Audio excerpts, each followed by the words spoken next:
Brought to you by XMWX Satellite Weather. Full perspective on any compatible device you choose.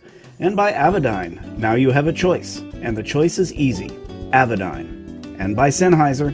Sennheiser, the quiet revolution. AOPA Summit gathers pilots from across the country, but also provides a spotlight and sometimes some background music for local aviation attractions.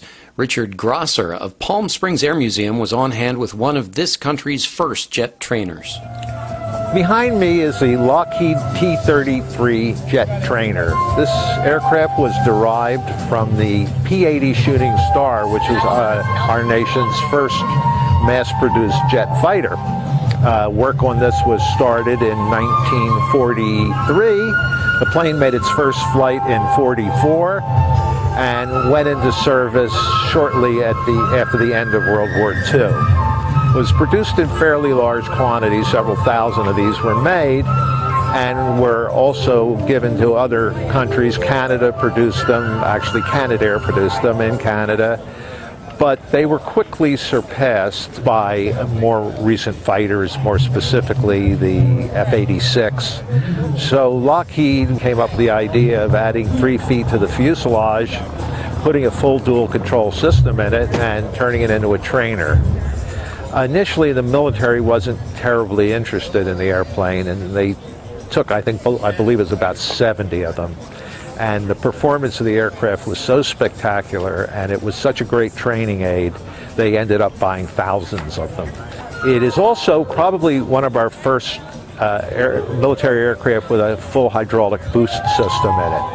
So flying it is very much like flying a helicopter. It requires a very light touch. The real issue with it is because of the engine technology. It is a centrifugal thrust engine developing about 3,500 pounds thrust, and the fuel burn is abnormally high in this aircraft. It actually burns 600 gallons of JP4 per hour at cruise, 60 gallons per hour at idle.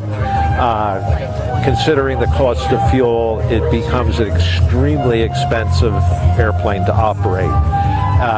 So much so that recently I was in the cockpit of an MD-80 talking to the flight crew about this airplane, and they pointed out that a fully loaded MD-80 uses exactly twice as much fuel as this airplane. Yes, this has one of the first ejection seats put in any U.S. military aircraft.